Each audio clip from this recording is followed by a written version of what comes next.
Dear students, in previous session, I have introduced you with the Turing machine, with the introduction of the Turing machine. In this introduction, we have discussed Turing machine model, its representation, its functioning, and what is the criteria of success over the Turing machine. So these were some basics which we have discussed in previous session. In today's session, we will discuss how to design a Turing machine, and this we will be doing with the help of a example. Before directly going to that example and how to design a Turing machine, I will be first discussing certain guidelines related to it. These guidelines are important as these will help us to design a correct Turing machine in an easy manner. So first of all, in the design guidelines, we will discuss how do we design a Turing machine. Whenever we design a Turing machine or we process certain string over a Turing machine, scanning is an important activity. Now, what is the purpose of scanning? The fundamental objective of the scanning is to know what to do in future. So we, as per the current state and the current input symbol under the read-write head, we decide what to do next. Our actions may be the change of the state, change of the symbol under the read-write head, and the movement of the read-write head. As our read-write head can move in right direction or the left direction. So whatsoever symbol we have changed, we can again come back to that symbol, means we can again scan that symbol. Okay. So for this purpose, our machine must remember the past symbols scanned, and our machine do it by going to the next unique state. So by changing the state, it is remembering what it has done in the past or what it has read in the past. So if we will be doing this, so corresponding to each new symbol, there will be a new state. So our machine will become quite complex. There will be a lot of states there. Okay. So now our purpose is to minimize these number of states. So the number of states must be minimized by changing the state only when. So there will be two conditions when we will be changing the state. Number one, when we change the symbol of a cell or we change the movement of the read-write head. So during our actions, we will change the state only when we are changing the symbol stored in a cell. Suppose I am reading from the cell is the symbol A and I am writing some other symbol, suppose B, in the cell. So if I am changing the symbol in the cell, only then I will change the state. Or suppose I am writing the same symbol, but I am changing the direction of the movement of the read-write head. Suppose in previous step, I have made a movement of the read-write head in the right direction. And in the current action, I am changing the direction of the read-write head, means now rather than going towards right, I am coming towards left. So in that situation also, I will be changing the state. So in this manner, I will be changing the state only when it is required. So in this manner, the number of states which I will be using in my design will be minimized. So these are some important guidelines. We will use these guidelines during our example. We now come to our example language, that is a to the power n, b to the power n, such that n is greater than or equal to 1. We have already seen this language previously during the discussion of the context-free languages, and this language will contain all the words over A and B in which number of A's and number of B's are equal, and all A's comes before all B's. When we have written or we have designed a PDA corresponding to this language, we have first chalked out a strategy how a successful word in this language will be processed. Okay, so that we were doing with the help of an stack. Now in Turing machine as well, we will be taking a successful word in the language and we will first make a strategy how that word will be processed over the Turing machine. So first of all, we have to take a word of sufficient length and we will see how that word can be processed over the Turing machine. We have to make a strategy for it. And why I am taking the word of sufficient length, so that all the cases will be covered during the design. Okay, so I suppose I am taking a word AAA triple B from the language for n equal to 3. Now first I will decide how do I process this word over the Turing machine. As I have to check the number of A's are equal to the number of B's. So how do I check this? So I will start scanning this word from left to right. So I will be coming to the first A. Then I will be marking this A as X. Okay. So now I have marked one A, I have read one A. Now I want to match it with the corresponding B. In PDA, we were doing it with the help of the stack. We were pushing A's, and then when B's were coming, we were matching each B with the corresponding A. Okay, so now I have got one A, I have read one A here. Now I want to read its corresponding B. Okay, so I will be moving in the right direction. I will come to this. I will not take any action corresponding to it. Then I will be going to the next one. Then I will be going to the next one, and I will be reaching to the first B. So now corresponding to this A, I have found a B. So I will mark this B as Y. So I have matched one A with one B successfully. Then I will be coming back to find the remaining A's. Okay. So I will be coming to this A and again mark this A by X, and then I will go in the right direction and I will try to mark the B corresponding to this A. So I will be going to the second B, I will mark it Y, and then again coming back to find more A's. Then I will come to this A, I will mark it X, and then I will be going and I will be finding a B corresponding to it and mark it as Y. And when I will be doing this, so all A's are converted into X, all B's are converted into the Y. In this situation, I will check that no A's and no B's are left.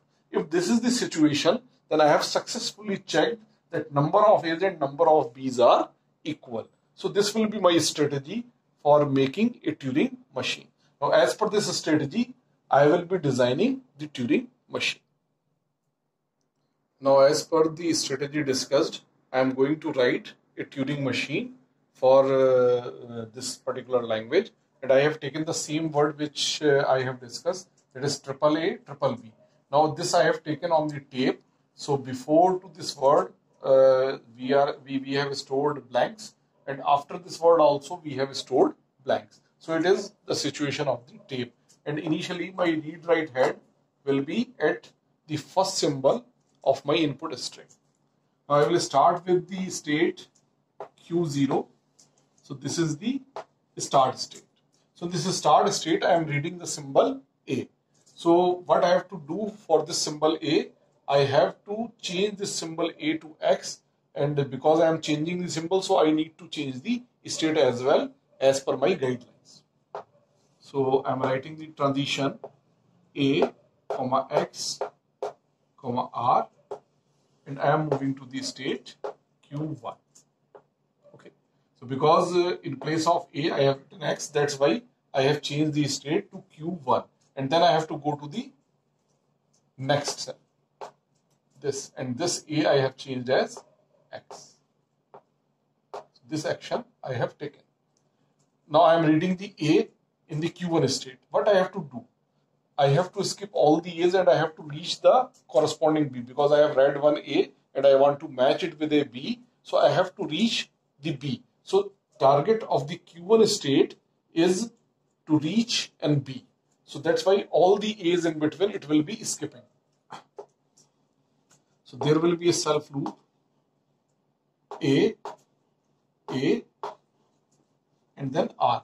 So first A, it will not modify, it will write A in place of A itself, and then it will be moving to next cell. So that is, it will come here.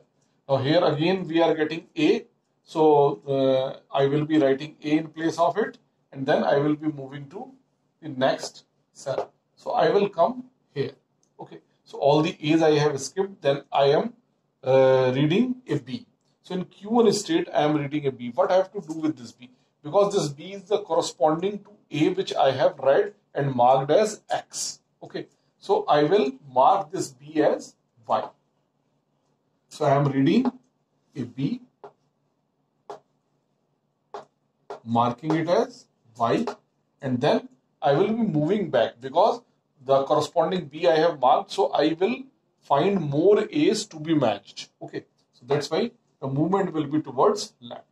So now here I have to change the state. I will go to the state Q2 because I have changed the symbol. In place of B I have written Y, and moreover I have also changed the movement of the read-write head. Up till now I was moving towards right.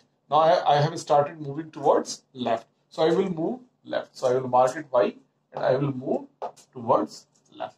Okay. So my read-write head will come to this A. Now what I have to do in this situation? All these A's I have to skip and I have to reach to the first A.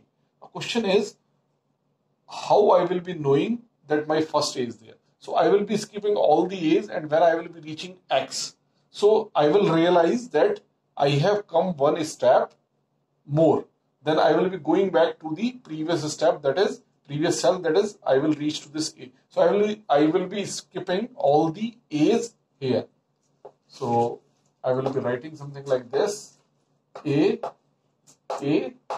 and L. So in place of A, I will be writing A, and then I will keep moving towards left. So in place of this A, I will be writing A, and then I will be moving left. So I will come here. Again, I am getting the A. So in place of A, I will be writing A, and I will be moving left. So I will be coming here. And as soon as I come here, I read an X. It simply means that I have come one step more. So I will be moving towards right. Simply I will be moving towards right. So in Q2 state, if I am reading X, I will be moving right, and I will, because I have changed the movement of the read-write head. I was moving left, now I will be moving right.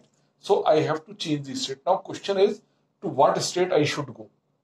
Whether I should go to some new state or I should go to some existing state.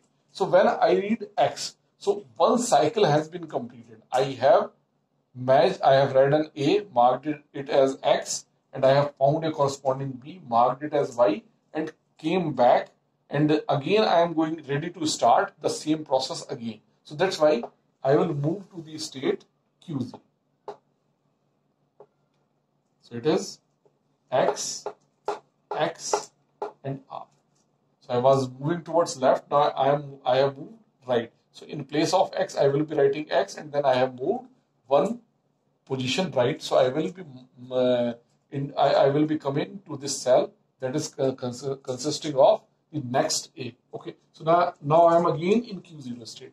In Q0 state again I am getting an A. So I will be taking this transition. In place of A, I will be marking X, and then moving to the state Q1. Now in the state Q1, and I have moved towards right, so my read-write head will come here. So now in Q1 state, I am reading an A, so in place of A, I will be writing A and moving right. So I will come to this.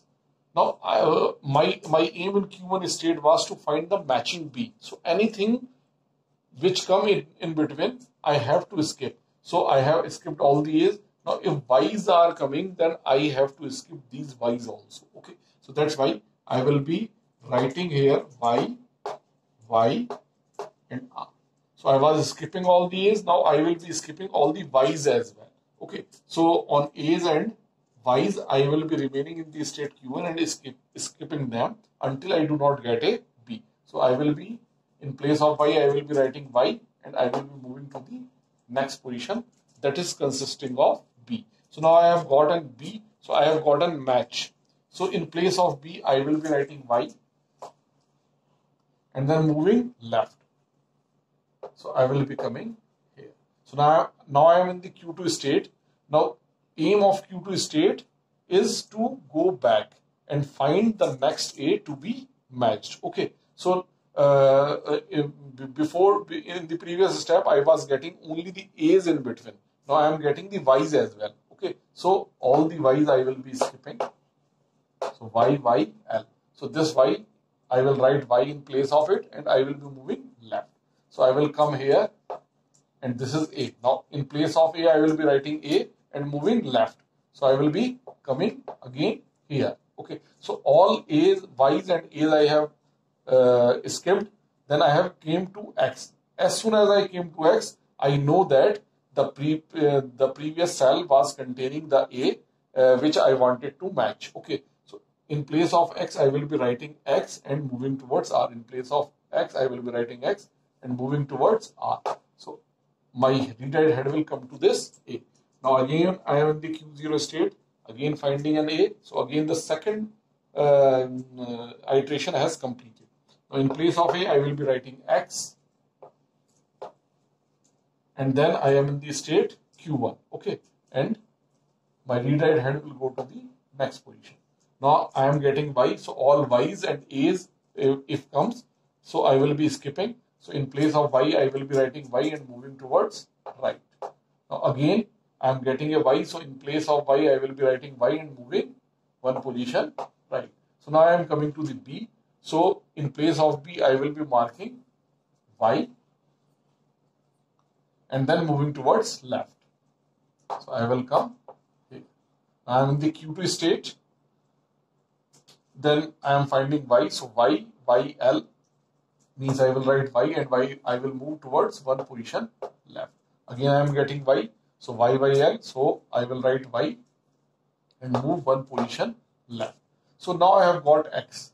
As soon as I got X, I will move to the state Q0. I will write X in place of X, move one position right. So I will come here and move to the state Q0. Okay. So I have reached to the state Q0 and my read-write head is at this position. Now I am not getting an A. If I would have get A, then I will mark it X and I will again start finding the corresponding B. But now I am not getting A, I am getting Y. So if I get Y in this situation, in the Q0 situation, if I get Y, it simply means that all my A's have been depleted. They has been removed. Okay. So now I have to only check whether all the B's has also been vanished or not. All the B's also have been finished or not. So that I can be sure that number of A's are equal to the number of B's. So in the Q0 situation, if I am reading a Y, I will be writing Y and moving towards right. Because I have to check all Y's, I will skip all the Y's and will try to see whether any B's left or not. Okay. So YYR, and I will be moving to the another state, say Q2. It is Q3. Okay. Now I am in the Q3 state, reading further Y's. Okay. So I have come here. So in Q3 state, I am reading further Y's. So Y, Y, R, because I have to skip all the Y's. So all I will write Y in place of Y and then moving towards right. Okay. Then again to this Y. So Y, Y, R. So I will move to this position. And as I come to this position, so all the Y's have finished. Now I have got an blank. So as soon as I got an blank, it simply means that all the B's has been converted to all the Y's. No B's, no B is left. Okay. So it ensures that number of A's and number of B's are equal, because corresponding to each A, I have changed one B to the Y. Okay. So all the A's has finished, and similarly because all the B's has converted to the Y's, so that's why number of A's and number of B's are equal. So now I am getting a blank. So I am getting hash. What I have to do in place of hash, I have to write hash, and I will move right. And I will move to the another state, say Q4, and I say that this state is the final state. And then I will not be writing any transition for it. So meaning thereby, if I reach to the state Q4, then I read anything, it will be an halt instruction, because I am not designing any transition out of it. So for any symbol it is reading in the Q4 state, it is an halt instruction. So my machine will halt, and it will halt in a final state. So that's why this string will get accepted. So in this manner, I can design this machine corresponding to the language A to the power n, B to the power n, such that n is greater than equal to 1. Now I make a little change to this language A to the power n, B to the power n, and rather than n greater than equal to 1, suppose I have n greater than equal to 0. So if I make this change to the language, what I do, I include one more word in the language, that is the null. Okay. So all the words in the language are similar to the previous one. the only one additional word, that is the null, is also included. It means null should also be successful. When my string is null, so I will be having on the tape only the blanks. Only the blanks. And suppose my read-write head is here. So I will not get anything. I will not get any A. I will not get any B. I will simply get a blank. Okay. So meaning thereby in the Q0 state, I will be getting a blank. And that blank should lead me towards the final state. So that's why I will add one transition here that is corresponding to this. And this is also hash R. So in place of hash, I will be writing hash. I will move to the next position and I will reach to the final state. Now I am in the Q4 state, and whatever new symbol I will be reading, whether it is hash or anything else, my machine will get halted and it will halt in a final state. So that's why this null string will also get accepted. So in this manner, we can extend our design of this Turing machine for n equal to 0 as well. So this was all I wanted to discuss for this example. Now I wish that you yourself design a Turing machine corresponding to the language a to the power n, b to the power n, c to the power n, n greater than equal to 1, and then you extend this design for n equal to 0 as well. Okay, so these two machines you design, and the design principle will be the similar one. I am giving you a hint that you have to match the number of A's, number of B's, and number of C's. All should be equal. Okay, so again the same strategy you can follow. Whenever you find an A, you mark it with X, then you find its corresponding B. Suppose mark this B as Y, then you find the corresponding C, and suppose mark it by Z. So one A, B, C, and one A, B, and C has been matched. So then you start coming back to find another A to be matched with the corresponding B and C, and keep on doing this until all A's has been finished. Okay, so if all A's has been finished, and at that time also all B's have finished and all C's have finished, then it is a condition of success. If anything is left, suppose some B is left or some C is left, then your string should be rejected. So you follow the same strategy and design a Turing machine for this language a to the power n, b to the power n, c to the power n, n greater than equal to 1, and then extend it for n equal to 0. So this was all for today's session. Thank you.